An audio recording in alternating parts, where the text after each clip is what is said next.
Welcome to the Registered Investment Advisor Podcast, where financial services marketing expert Seth Green interviews experts, executives, and top producers to share can't-miss tips on how they successfully manage their financial service firms, grow their businesses, create great relationships, and influence the industry. And now, here's your host, Seth Green.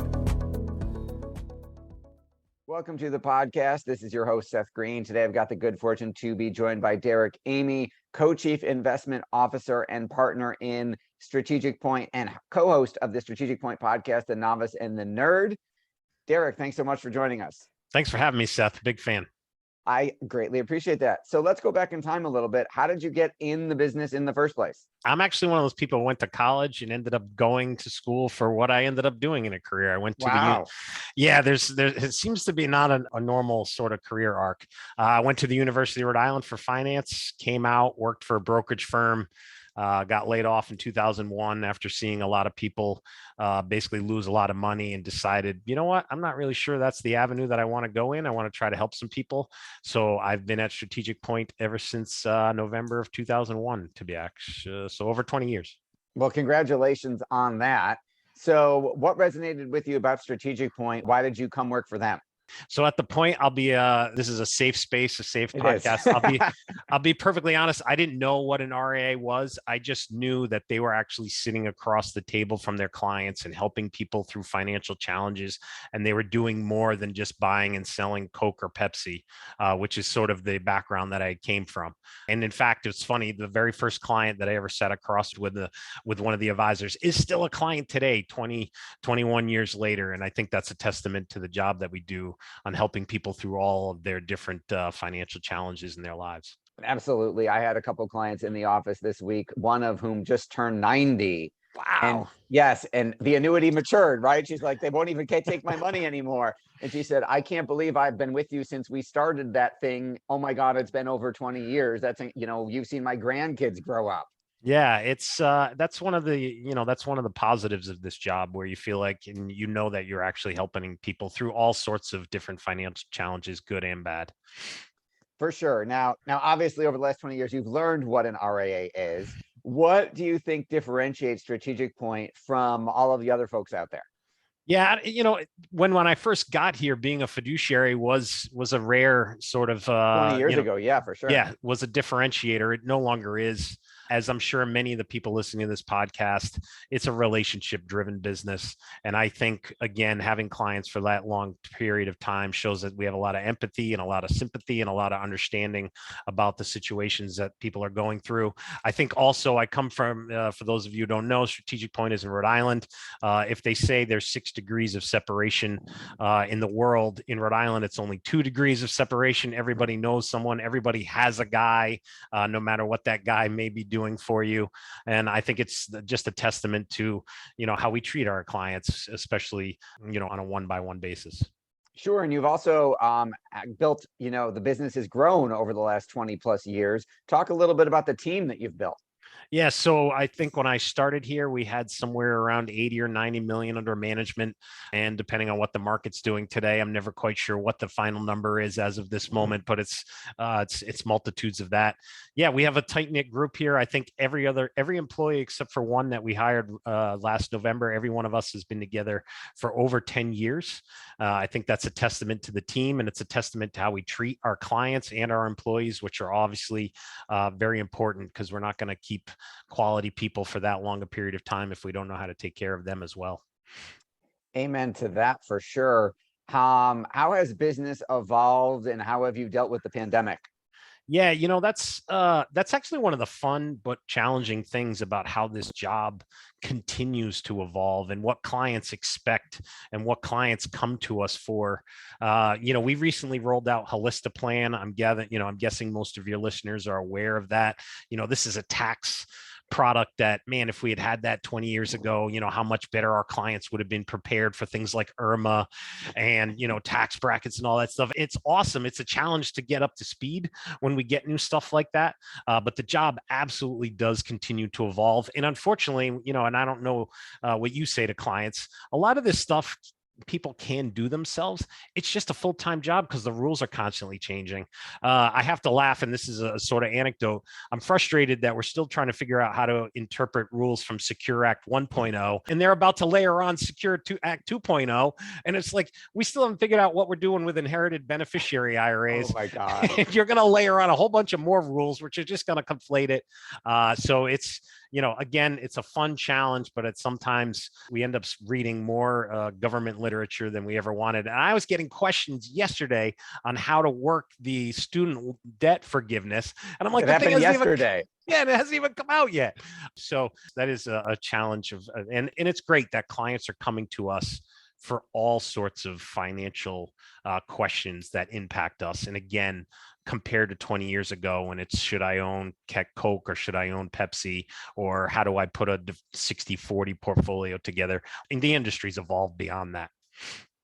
Absolutely. It's so funny that you mentioned that. Yes, we're dealing with that as well. Wait a second, can I stretch it for 10 years? Do I have to take it right away? Oh, wait, hang on, the rules are changing again. And yes, our college planning financial aid side is obviously dealing with tons of email questions on the, wait, that's my kid. How do I get out of my debt? Does any of my debt count? Which I was laughing when I'm getting emails at 1:00 and President Biden hadn't even formally announced it yet.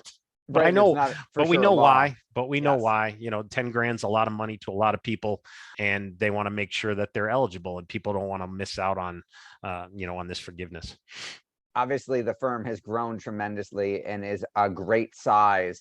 How are you bringing clients in the door now? Yeah, so this year's actually been a little bit of a challenge. We had a very strong year last year. You'd ask, how do we dealing during COVID? Every employee here, it's New England. We have snowstorms. We don't get plowed out sometimes. So every employee here was already well adept and well versed on how to work from home, and, testament to our IT department for making sure everyone was, trained and knew how to, work from home. So that really wasn't a challenge for us. In terms of getting people through the door, I'm sure like most of the folks listening, it's referrals. And in a state of Rhode Island is always the first one into a recession and the last one out. We're not printing a lot of millionaires. So it's even more important for us in a state like as small as this, the 2 degrees of separation that I mentioned before. Referrals are the primary source. We are trying to attempt to reach different crowds. That's why we have launched the podcast, and we are actually, for anyone listening or thinking about doing it, we have gotten people to become clients just from the podcast. They don't even know where they found it or how they stumbled onto it, but they are starting to reach out to us. And that's a testament to the work that I think myself and Laura do here in the office by producing decent content. Absolutely. And obviously we're biased. We're huge fans of podcast as content and lead generation. Your passion is obvious. What do you like best about what you're doing? I'm an introvert. It may not come across in this podcast, and it may not come across on the video if people are watching. I think what's most inspiring is sitting across from somebody and seeing how they've been able to amass decent wealth. Every day, it's the American dream personified sitting across the table. I remember meeting a gentleman he drove a truck for Coca-Cola with a 7-figure 401k. And it's just like, wow, that's inspiring. You wish that other people know that these things can be accomplished if you manage your expenses and live within your financial means, and just helping people. My passion is educating people, on what shouldn't be that complicated financial decisions. But unfortunately, again, thanks to the government and some of the rules and regulations, it just gets more and more complicated every day. But I always say to them, I'd rather have you educated and understand why I'm recommending this, because it won't come back to bite me in the butt years from later if something goes awry. We'll have discussed it, and we'll have, discussed the pros and cons. So I just love helping people and educating people on, again, what are some simple decisions a lot of times, but breaking it down into something bite-sized. Absolutely. Now, we're not giving any investment advice, obviously, on the podcast, but in terms of overall economic and market outlook, what are you telling clients now? Yeah, at least over the last couple of weeks when we're taping this, we've seen a decent bounce here. I think the market at the beginning of 2022 sort of raced to the worst case scenario, and the fact that we haven't achieved so far, knock on wood, we haven't seen some of those worst case scenarios come true, that some people are coming back into the equity markets. Look, it's a challenging time. We've got one inflation print that was even, right? It's nothing to, yeah, we're all cheering about it because at least it stopped going up, but we're not out of the woods. It's going to be a challenging time over the next year and a half for the markets and the economy. We're still dealing with the ramifications of COVID, and I think that will continue for years upon years, whether it's how we consume things and the supply channel. So we're telling people we're optimistic that maybe, some of the worst pullback is behind us, but you got to stay nimble, and we're long-term investors. So we're all, our clients are looking 5-10 years out anyways. That makes a lot of sense. What do you do when you're not in the office? I got 2 kids, a 5-year-old and a 3-year-old that at my age, I'm 46 years old. I had kids later in life. They give me my money was worth. I got 2 boys. So running around after them it keeps me active. God bless you. Mine are 15, 13, and 9. So I understand. You've been there, done that. And we live in the ocean state. So, the summer here in Rhode Island is really small. So you got to take advantage of it as much as you can. Fair enough. Well, we greatly appreciate your time. We know how valuable it is. For our folks watching and listening who want to learn more about Strategic Point, where's the best place for us to send them? Yeah, strategicpoint.com, all one word, as easy as it sounds, or on your favorite podcast, The Novice and the Nerd. We get a lot of positive feedback, and shoot me an email. I'm more than happy to jump into any topic people might have. Awesome. What's the show about? So Laura in the office is the novice. She doesn't understand any financial topics. Her financial literacy is extremely low. And we would have these conversations in the office about, should I refinance?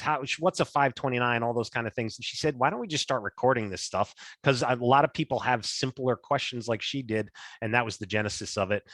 We as advisors, sometimes jargon, too many buzzwords, and she kind of forces me to take complex ideas and get it so my mother, who listens every week, can understand it. And where if Laura at the end of it learns something, then I've accomplished my mission, because I know the average person listening will probably have learned something as well. I love that format. That's a great idea. It's funny, when it was, let's say 10, 20 years ago, I remember my older brother and I trying to teach my grandmother how to use her computer at the time. And I remember the question, well, why do I have to click twice? And what's a mouse? And we said, if we can make a website that was Bubby proof, where she could navigate it without needing any help, then we knew everybody else would have no issues. So I greatly appreciate your time. Thank you so much for joining us. Everybody, thank you for watching and listening, and we will talk to you or see you next time. Take care.